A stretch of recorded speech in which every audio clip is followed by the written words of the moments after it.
This is Ryan Elliott for Boxing Social in association with Betfred. I'm delighted to be joined by Dave Allen Charge, Liam Carrigan. Liam, thank you for joining me. How are you, mate? Yeah, I'm good. Cheers, buddy. That's good to hear. Let's talk about you. Life under Dave Allen. As I understand it, you've had one fight with Dave, haven't been together too long. Talk to me about how this sort of working relationship came about and how you ended up working with Dave and Danny on a daily basis. Well, just mutual friends, really, and took me to one of his shows. I went and trained, proved my worth, and he's decided to put time into me, which is a blessing. You know what I mean? I wouldn't be as fit and as doing as well as I am in life right now if it wasn't for him. So, gratitude to be out there. Talk to me about how you got started in boxing. Everyone's got their own unique way, how they got involved in boxing, how they first laced up the gloves. What was it for you? Tell me a bit about your backstory. Yeah, I don't know. Like, I've never really been drawn for it. Like, it sounds silly, but I made a life out of knocking people out. So now it's time to try and make a living out of knocking people out. If I can carry that to a brilliant level, that'd be beautiful. But yeah, it's grabbed me now, and I'm here to stay for the long run. What's it been like working with Dave? How is he as a coach, and what is it he's sort of given to you on your journey thus far? I appreciate it hasn't been very long, but just talk to me about that. No, mate, it's brilliant, yeah, for sure. You know what I mean? He's took me places that I would have never been on my own. He's done things for me that I would have never reached on my own. You know what I mean? It's brilliant, yeah. Can't say nothing bad about it. You know what I mean? No pain, no gain. You know what I mean? Once you get that in your mind, everything's blessed. Every fighter's motivated by something, whether it's just being the best version of themselves, whether it's money, whether it's titles. Everyone has their own way. What is it that motivates you when you're boxing? Where do you want to get to with boxing? I haven't put a label on it, to be honest. I'm just taking every day as it comes. Obviously, everyone's got dreams and that, but as I said, every day as it comes, you can't think. I don't even know, to be honest. It's just a journey. That's all I want to say. Now, going into the new year, how often do you want to be fighting, and what is it you want to achieve in the sort of coming year with Dave? Is it just about improvement? What is it for you? It's definitely about establishing myself in the boxing game, you know what I mean? I want to be fighting very regularly. A bit gutted how I didn't get one this Thursday, but I've got one Saturday. I wish it were two, but gives me hands a rest, I guess. But yeah, I want to fight at least twice a month, 3 times, 4 times, whoever they put in front of me. I'm just going to bring Dave Allen in to talk about yourself. If you can scoot along a little bit, we'll get Dave alongside. Dave always speaks very highly of the young men he works with. Dave, talk to me about Liam Carrigan. How did this come about, and why do you take such a shine to him? Well, we can edit any of this out if Liam don't want it on, but I'll tell you the truth and what I think. When I first met Liam, I wasn't really sure, to be honest. I heard many stories about him.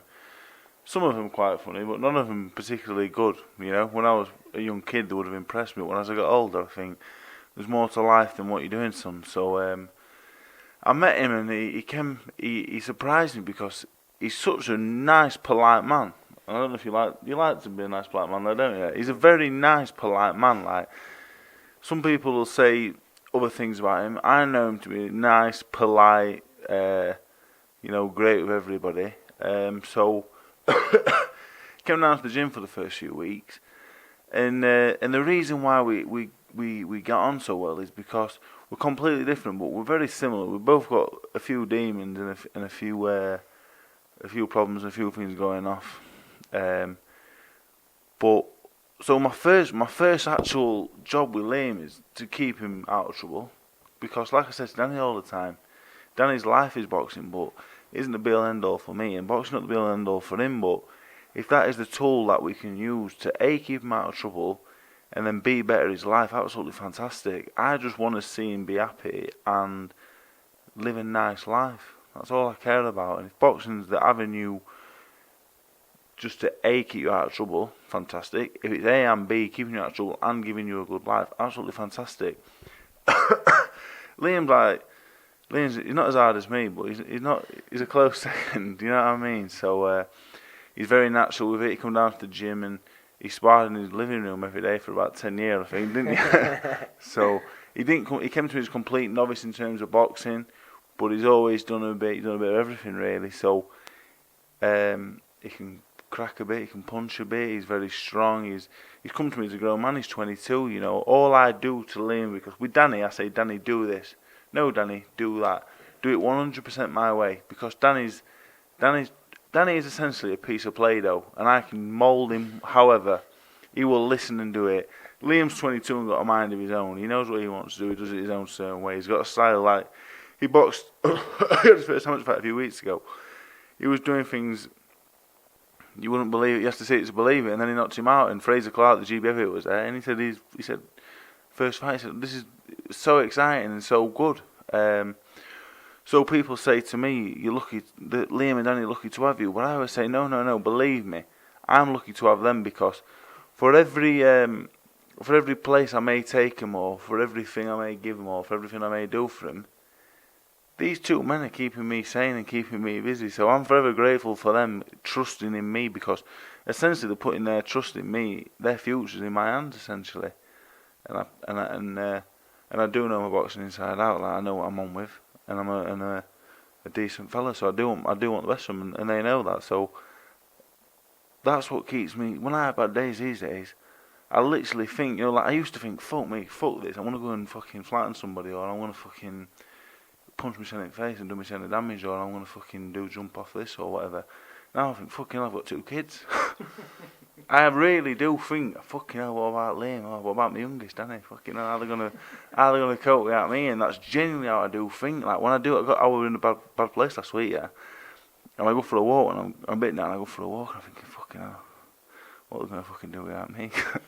So yeah. But so in terms of boxing always comes second place. I always say to them both, like, we'll get older, and then I get old, put me arm around, and I say, fucking hell, come on, what are you doing? You're alright, you know, because there is more to life than boxing. But these two boys want to box. That's what they want to do. It ain't a case of me saying you need to box or fucking this and that. It's just they fucking love it, you know. And they spar each other. They get a bit carried away sometimes, but it's just fucking great to see, because him and Danny would never be friends if it weren't through me and boxing, because they're completely different. I've never known 2 more different people, but they're like fucking. I look at them now.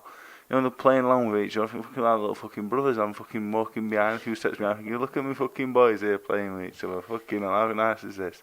So it's great. I'm really enjoying it. Final one, Dave, before I push you back out of the shot. You say it's a mutually beneficial relationship that you have with these guys, but I'm going to go out on a limb and say you wouldn't do what you do, you know, whether financially or in terms of time, for just anybody. One thing I'm sure that is key for both of these lads is work ethic. How impressed you've been with Liam's work ethic and his willingness to listen and learn from you as well? Especially recently, I had a lot of offers to train a lot of people, you know, a lot of amateur boxers. A few pros as well have been in touch, like, would you train me? And I think that's essentially because they think I can get them in with Eddie Hearn, maybe, if I want. Not sure I can. If you're really good and you want to pay me 10%, fucking hell, I can, for definite, get in touch. But I wouldn't train a world champion making £10 million if he was a prick, because that's not who I am. I don't care for that. I've had offers to train lots of people and do lots of things and work with lots of people and whatever else, and I don't do it. I work with Danny and Liam because I love them both to death.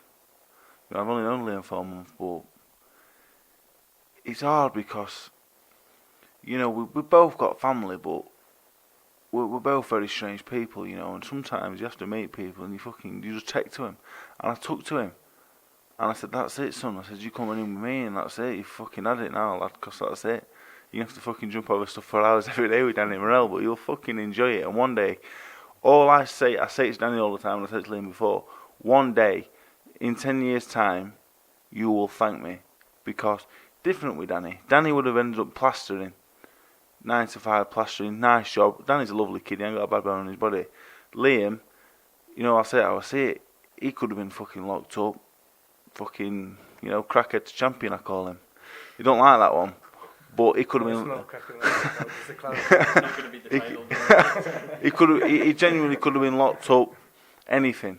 So, as long as he's happy, I'm happy. And in 10 years' time, Rob Tebber, he'll be running. God knows what he'll be running in 10 years. He might be running his own in 10 years' time. He was an evil genius. But you come back in 10 years' time, I promise you now, me, him and Danny, all three of us will be very happy, financially stable and independent, all living a fantastic life. And that is a promise I give to him and Danny, and to you because you're here, and Taylor because he's listening. So that is the only promise I give these. I don't promise they're going to be world champion, but I promise they're going to be all right, and that's a fact, and that's a promise that I will see through to the end. I'm going now. Goodbye. Well done. Goodbye now. I'll drag you back in for just a minute, Liam. Dave there sort of talking about how boxing's kept you out of trouble and saying you've got a very bright future ahead. In his own words, he's not going to sit here and promise that you'll be a world champion, but you will do well out of boxing. What has boxing done for you, and what does it do for you in terms of keeping you occupied and giving you a bit of direction as well? 100% it's given me a clearer mind, got me away from a lot of people that ain't going to see you good. It's set up a future for me, I think, definitely. Turned a different direction.